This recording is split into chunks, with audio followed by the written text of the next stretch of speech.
नमस्ते छात्रों, कक्षा 5वीं, विषय हिंदी सुलभ भारती।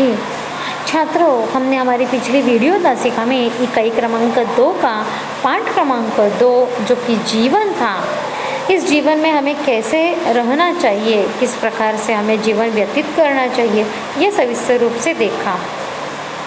जीवन व्यतीत करते समय सागर, धरती, आसमान, घड़ी, इन सभी से हमें क्या सीखना चाहिए, यह सारी चीज़ें हमने हमारे इस पाठ में देखी है। आज हम हमारे इसी पाठ का स्वाध्याय देखेंगे। कक्षा 5वीं, विषय हिंदी सुलभ भारती। स्वाध्याय प्रश्न 1, कोष्ठक में से उचित शब्द चुनकर रिक्त स्थानों की पूर्ति करो।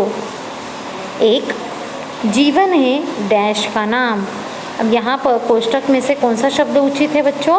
चलने। जो शब्द के हम शब्द पूर्ति करते हैं उसे पेंसिल से आपको अधोरेखन करना है। घड़ी सदा डैश करती। क्या करती है घड़ी सदा? टिक टिक। 3, सबको डैश से करो प्रणाम। सबको प्रणाम कैसा करना है हमें? दिल से। इसी प्रकार से आपको दिए हुए कोष्ठक में से शब्दों को चुनकर रिक्त स्थानों की पूर्ति करनी है। ध्यान में रखो बच्चों, जब आप रिक्त स्थान पूर्ण करते हो तब आपको उसके नीचे अधोरेखन करना भूलना नहीं है। आगे है चौथा, लहराना डैश से सीखो, जो कि सागर, करना कभी नहीं डैश विश्राम।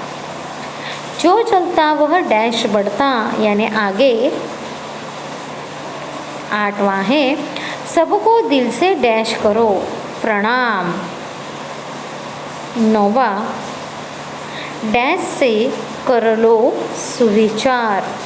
कैसे सुविचार डैश से कर लो? इसका मतलब सेवा से कर लो सुविचार।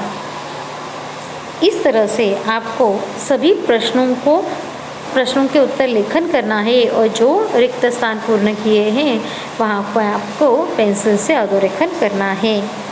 हम हमारे दूसरे प्रश्न की ओर बढ़ रहे हैं। प्रश्न क्रमांक 2, निम्नलिखित प्रश्नों के उत्तर एक एक वाक्य में लिखो। देखो, एक एक वाक्य में जब भी कहा जाता है तो वाक्य पूर्ण करना है आपको, उसके बाद पूर्ण विराम की खड़ी पाई देनी है। जीवन किसका नाम है?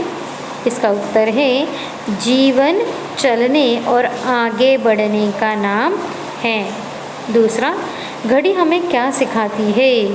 घड़ी हमें क्या सिखाती है बच्चों? हमेशा आगे बढ़ना सिखाती है। 3, हमारा हृदय कैसा होना चाहिए? हमारा हृदय आसमान की तरह विशाल होना चाहिए। किस तरह काम करना चाहिए? हमें मिलजुल कर सबके साथ एक साथ काम करना चाहिए। आगे है प्रश्न क्रमांक 3, निम्नलिखित प्रश्नों के उत्तर 2-3 वाक्य में लिखिए। सूरज हमें किस तरह संदेश देता है? सूरज हमें ऊपर की ओर उठते हुए ऊंचे लक्ष्य को पाने की प्रेरणा देता है। वह कण कण को प्रकाशित करके हमें सभी के प्रति अपनत्व का भाव रखने का संदेश देता है। गरीब हो, अमीर हो, कौन सी भी पृथ्वी पर जगह में रहने वाले हो, हर एक व्यक्ति को सूरज अपना प्रकाश देता ही है।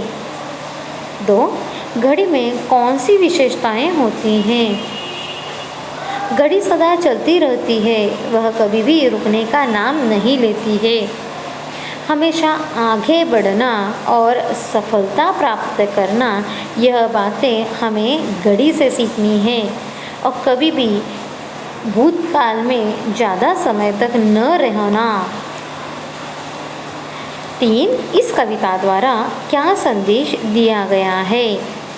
देखो, लिखी गई दूसरी कविता जीवन, इसमें लोगों के प्रति अपनत्व का भाव रखना, सबको सम्मान देना तथा कविता में हमें संघर्षों से भरे जीवन के साथ भी मिलजुल कर एक साथ बढ़कर आगे बढ़ने की प्रेरणा कवि ने इस कविता में दी गई है। आगे हम देखेंगे प्रश्न क्रमांक 4, काव्य पंक्तियाँ पूर्ण कीजिए। घड़ीनुमा सब डैश करो, प्रणाम। घड़ीनुमा सब आगे बढ़ना, सूरज सा नित ऊपर उठना, कण कण में अपनत्व देखकर सबको दिल से करो प्रणाम।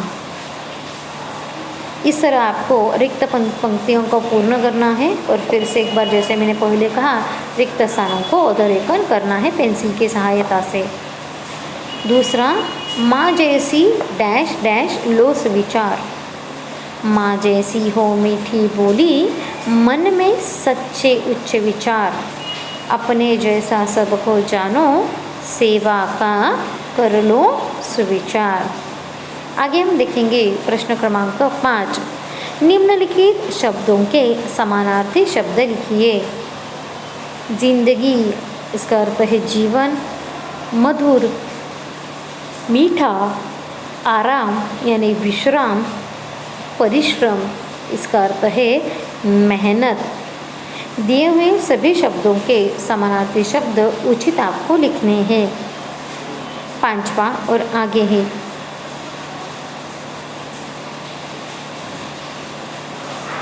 प्रश्न क्रमांक 6, निम्नलिखित शब्दों के विरुद्धार्थी शब्द लिखिए। नीचे, ऊपर। सुविचार, कुविचार यानी अच्छे जो विचार नहीं है वह। खट्टी, इसका विरुद्ध शब्द है मीठी। और मृत्यु का विरुद्ध शब्द है जीवन।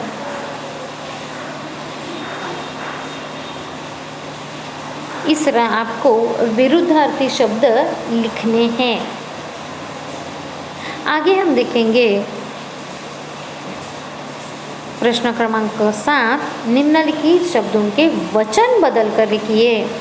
देखो, एक वचन शब्द दिए होंगे तो उसको बहुवचन में बदलना है बच्चों।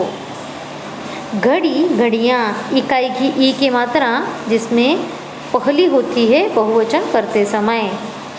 सेवा, सेवाएं। उसी प्रकार से माँ और लहर, लहर, लहरें। जब हम बहुवचन करते हैं तो अनुस्वार की बिंदी देना नहीं भूलनी है। आखिर का प्रश्न है, सार्थक शब्द बनाकर लिखिए। व, न, जी ऐसे अक्षरों को एक उचित क्रम में लगाकर आपको शब्द बनाना है अर्थपूर्ण।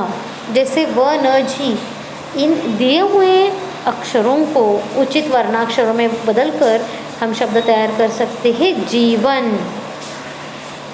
ना, प्र, मु, इसका अर्थ है प्रणाम।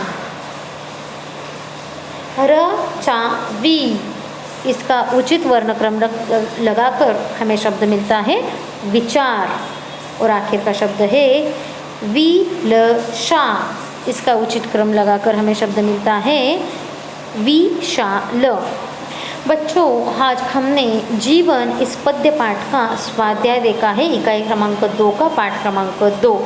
आपको इन सभी प्रश्नोत्तरों का लेखन अपनी वर्ग कार्य की कॉपी में करना है। उचित दिनांक लिखकर आपको लेखन करना है। धन्यवाद।